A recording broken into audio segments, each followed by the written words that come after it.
नमस्कार, मी सोनल तांबे. Global Maharashtra 24 news बुलेटिनमध्ये तुम्हा सर्वांचं स्वागत. पाहूया आजच्या ठळक घडामोडी.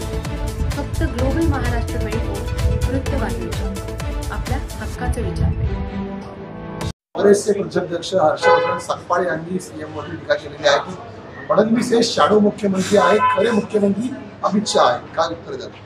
देवेंद्रजी फडणवीस यांना शॅडो मुख्यमंत्री म्हणणारे हर्षवर्धन सकपाळ हे स्वतः झिरो प्रदेशाध्यक्ष आहेत.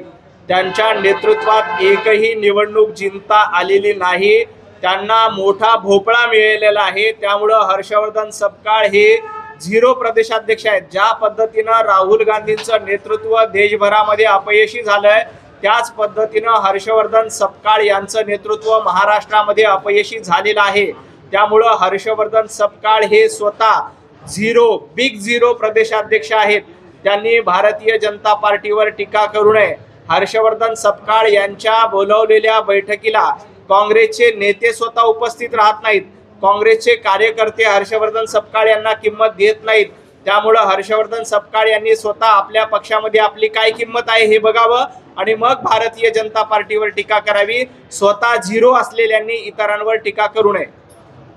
दुसरीकडे हर्षवर्धन सकपाळ असं म्हणतात की भाजपच्या एकंदरीत कार्यप्रणालीवरती प्रश्नचिन्ह उपस्थित केलेलं आहे आणि भाजपकडून एकंदरीत पहिले दोन पक्ष फोडण्यात आले, आता शिंदे नाही संपवण्याचं काम केलं जात आहे. हर्षवर्धनजी, आपल्या काँग्रेस पक्षाची काय अवस्था झालेली आहे? देशभरामध्ये काँग्रेसला नाकारण्याचं काम आणि भारतीय जनता पार्टीला आशीर्वाद देण्याचं काम लोक करत आहेत. आपल्या पक्षामध्ये एक कार्यकर्ता, एक उमेदवार टिकत नाही. आपल्या पक्षाला एवढी मोठी गळती लागलेली आहे की आपल्याला नगरपालिकेला उमेदवार मिळत नाहीत, महापालिकेला उमेदवार मिळत नाहीत, अशा पद्धतीची अवस्था आहे. आणि तुम्ही धोकाधडीची भाषा हर्षवर्धन सकपाळ यांनी करू नये. उद्धवजी ठाकरे तुमच्या सोबत आले आणि आता उद्धवजी ठाकरेंना दूर करण्याचं काम, त्यांना बाजूला करण्याचं काम काँग्रेसनं मुंबईमध्ये केलं. मुंबईमध्ये काँग्रेसनं स्वबळाची भाषा यासाठी केली की ते उद्धव ठाकरेंना धोका देत आहेत. काँग्रेसची परंपरा ही मित्र पक्षांना धोका देण्याची आहे. बिहारमध्ये तेजस्वी यादव यांना राहुल गांधी यांनी धोका दिला. महाराष्ट्रामध्ये उद्धवजी ठाकरे यांना हर्षवर्धन सकपाळ धोका देणार आहेत. त्यामुळे धोका देण्याची आणि मित्र पक्षांना संपवायची परंपरा काँग्रेसची आहे. ते असं म्हणाले की भारतीय जनता पार्टीला दुधात खडा टाकल्यानंतर त्याचं कलाकंद करण्याचं माहिती आहे. अहो हर्षवर्धनजी, तुमची जिलेबी फसलेली आहे. तुमची जिलेबी नासवण्याचं काम या देशातील जनतेनं बिहारच्या निवडणुकीमध्ये, लोकसभेच्या निवडणुकीमध्ये केलेलं आहे. त्यामुळे तर तुमची जिलेबी कुठेही यशस्वी होत नाही. त्यामुळं अशा पद्धतीची भाषा वापरू नका. आमच्या काळामध्ये पुण्याला पुण्यनगरी म्हणून ओळखलं जायचं, मात्र फडणवीस सरकारमध्ये आता कोयता नगरी म्हणून पुण्याची ओळख केली अशी टीका ते करतात. खरं तर पुण्याची बदनामी करण्याचं काम हर्षवर्धन सकपाळ यांनी करू नये. पुणे ही पुण्यनगरी होती, आहे आणि राहणार आहे. देवेंद्रजी फडणवीस हे सक्षम गृहमंत्री आहेत. अशा पद्धतीनं पुण्याला जो कोणी बदनामी करेल, पुण्यामध्ये ज्या काही गँग आहेत त्या संपवण्याचं काम देवाभाऊ आणि गृह खातं निश्चितपणे करतंय. याआधी देखील अशा पद्धतीनं कोयता गँगवर कारवाई करण्याचं काम देवेंद्रजींनी केलेलं आहे. परंतु हर्षवर्धन सकपाळ जाणीवपूर्वक पुण्याची बदनामी करतायत. का करतायत? तर पुण्यामध्ये काँग्रेसचा एकही आमदार आणि खासदार निवडून आला नाही. त्यामुळं पुण्यनगरीची बदनामी करण्याचं काम हर्षवर्धन सकपाळ यांच्या मार्फत सुरू आहे. पुणेकर हे यशस्वी होऊ देणार नाहीत. अक्कलकोटमधील काँग्रेसचे जे नगर परिषदेचे नगरसेवकाचे उमेदवार आहेत ते सहलीवर गेलेले आहेत. ते तालुकाध्यक्ष आरोप करतात की भाजपकडून, सत्ताधारी पक्षांकडून एकंदरीत उमेदवारी अर्ज मागे घेण्यासाठी अशा प्रकारे दबाव आणून उमेदवारांना बाहेर पाठवलं जातं. भारतीय जनता पार्टीच्या कुठल्याही कार्यकर्त्याला किंवा नेत्यांना कुणावरही दबाव आणण्याची गरज नाही. कारण जनतेचे आशीर्वाद भारतीय जनता पार्टीच्या सोबत आहेत. त्यामुळं कुणाला आमिष दाखवणं, कुणाला कुठे घेऊन जाणं हे भारतीय जनता पार्टीची परंपरा नाही. जनतेचे आशीर्वाद आमच्या सोबत आहेत. काँग्रेसनं किंवा इतर पक्षांनी असे आरोप करण्याच्या ऐवजी आपल्या पक्षामध्ये काय सुरू आहे याचा विचार करावा. उरण नगर परिषदेमध्ये भाजपकडनं उर्दू भाषेमध्ये प्रचार पत्रक जे आहेत ती वाटली जातात. यावरतून खरं तर रईस शेख असतील, वारिस पठाण असतील हे आरोप आता भाजपवरती आरोप करताना पाहायला मिळतात की ज्या मुस्लिम लोकांना दुय्यम दर्जाची वागणूक भाजपकडनं दिली जाते, आता त्याच मुस्लिम मतांकरता हे अशा पद्धतीने प्रचार करणे योग्य आहे का? अशा पद्धतीने स्वतः सरकार असताना मराठी भवनाची जागा काढून उर्दू भवन बांधण्यासाठी पुढाकार केला, ज्यांनी स्वतः वंदनीय बाळासाहेब हिंदू हृदय सम्राट बाळासाहेब ठाकरे यांना जनाब बाळासाहेब ठाकरे असं म्हणणं संबोधित केलं, ज्यांनी स्वतः पसायदान स्पर्धाच्या ऐवजी आजानची स्पर्धा सुरू केली होती, अशांना भारतीय जनता पार्टीवर आरोप करण्याचा अधिकार नाही. आम्ही कुठल्याही भाषेचा द्वेष करत नाही, परंतु फक्त मतांसाठी एकाच धर्मांचं लांगुल चालन करायचं आणि हिंदूंना बदनाम करायचं, हिंदूंचा द्वेष करायचा. जो कोणी या देशामध्ये हिंदूंचा द्वेष करत असेल आणि मतांसाठी अल्पसंख्याक लोकांचं लांगुल चालन करत असेल त्याला आमचा विरोध आहे. ज्यांनी स्वतः मराठी भवन नाकारून उर्दू भवन बांधलं होतं, ज्यांनी स्वतः उर्दूमध्ये कॅलेंडर काढले होते, ज्यांनी स्वतः कॅलेंडरमध्ये जनाब बाळासाहेब ठाकरे असा उल्लेख केला होता, ज्यांनी स्वतः अशा पद्धतीचं एका विशिष्ट धर्माचं लांगुलचारण केलं होतं, आजान स्पर्धा आणि नमाज पठण स्पर्धा तुम्ही भरवल्या होत्या, तुम्हाला या मुद्द्यावर बोलण्याचा अधिकार नाही.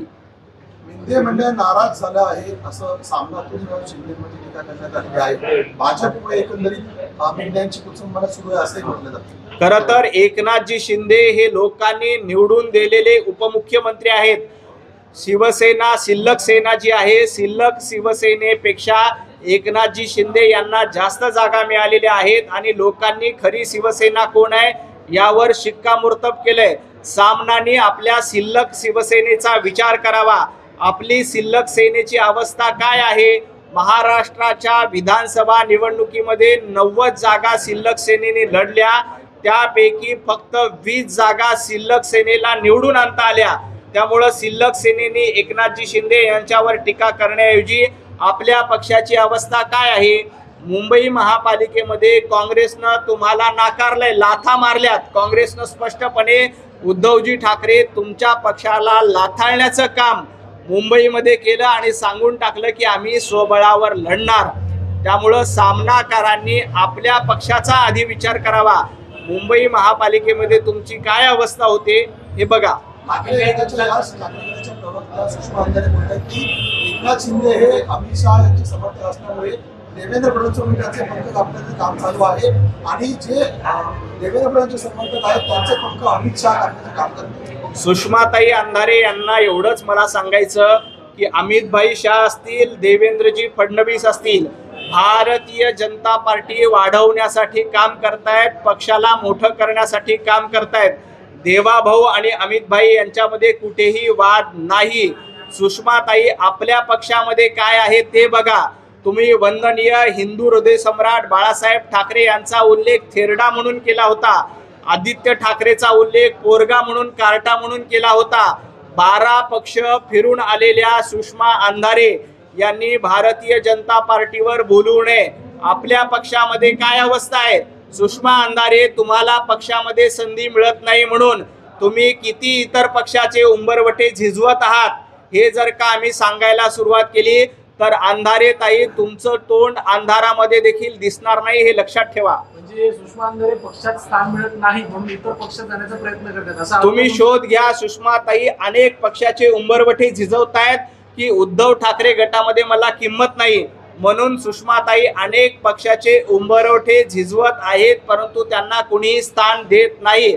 अशा सुषमा अंधारेंनी, ज्यांनी आधीच 12 पक्ष फिरून आलेत, आधी त्या काहीतरी डाव्यांसोबत होत्या, मग शरद पवार साहेबांसोबत गेल्या, मग उद्धवजी ठाकरेंसोबत आल्या, आता तिथे डाळ शिजत नाही म्हणून इतर पक्षाचे उंबरवटे झिजवण्याची माझ्याकडे माहिती आहे. त्यामुळे सुषमा अंधारेंनी अमितभाई शाह आणि देवेंद्रजी फडणवीस यांच्यावर टीका करू नये. मागील काही दिवसांपासून एकनाथ शिंदे भाजपवर नाराज आहेत, त्याचे प्रमुख कारण अंबरनाथमध्ये नाराजी व्यक्त केली. स्वतः उपमुख्यमंत्री एकनाथजी शिंदे यांनी दिल्लीमध्ये काल स्पष्टपणे सांगितले की मी कुठेही नाराज नाही. दिल्लीमध्ये अमितभाई शहा यांची भेट बिहारचं अभिनंदन करण्यासाठी केली होती. असं असताना सूत्रांच्या आधारे सूत्रांचे सूत्रधार बेकार बातम्या आणि खोट्या बातम्या पेरण्याचं काम काही लोक करतायत। या मागे या सूत्रांचे सूत्रधार नेमके कोण आहेत आणि या कळसूत्रचे सूत्रधार कोण आहेत याचा शोध घेण्याची गरज आहे। एकनाथजी शिंदे यांनी स्वतः सांगितलं की आम्ही भारतीय जनता पार्टीवर नाराज नाही, जो काही वाद होता तो मुख्यमंत्री देवाभाऊंनी मिटून टाकलेला आहे।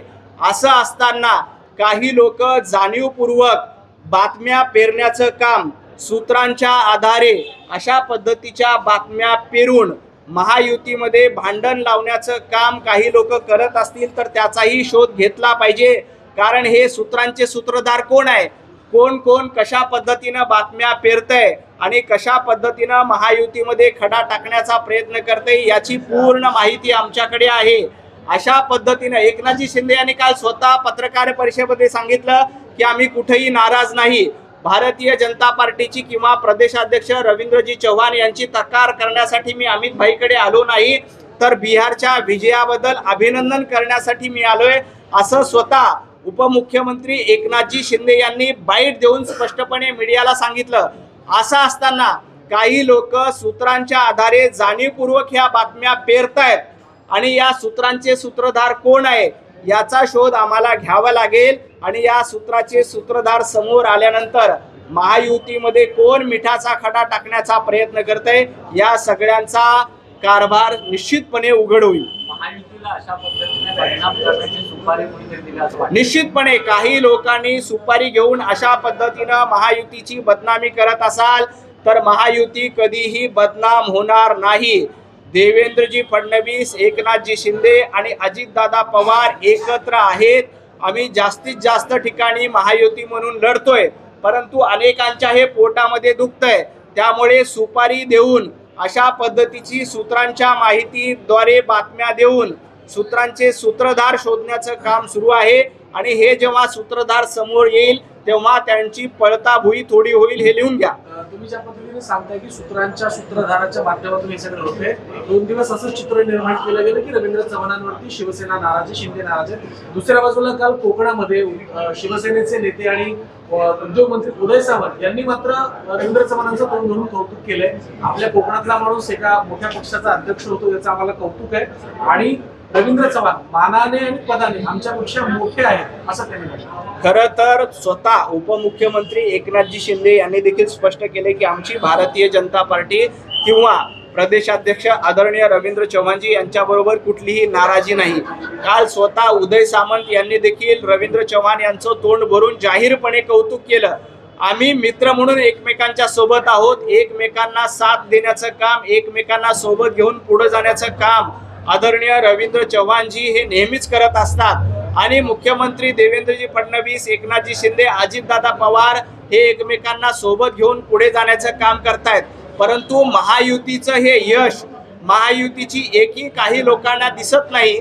त्यामुळं सुपारी घेऊन अशा पद्धतीनं महायुतीला बदनामी करण्याचा प्रयत्न, सूत्रांच्या माहितीच्या आधारे काही बातम्या पेरण्याचा प्रयत्न काही सूत्रधार आणि कळसूत्रीचे बाहुले करण्याचा प्रयत्न करतायत, परंतु त्यांचा हा प्रयत्न यशस्वी होणार नाही। आम्ही महायुती म्हणून भरभक्कम आहोत आणि कुठेही आमच्यामध्ये वाद नाहीत। मनोज जरांगे पाटील यांना त्यांच्या जीवन धोका असल्यामुळे सरकारने त्यांना सुरक्षा पुरवली होती, मात्र आता त्यांनी अंगरक्षकांना सोबत घेण्यास नकार दिलेला आहे। त्यांचं म्हणणं आहे की देवेंद्र फडणवीस आणि अजित पवार हे दोघेही नेते धनंजय मुंडेला चौकशीला बोलवत नाहीयेत, त्यामुळे आता मी यांना सोडणार नाही, या दोघांनाही ठरवायचंय।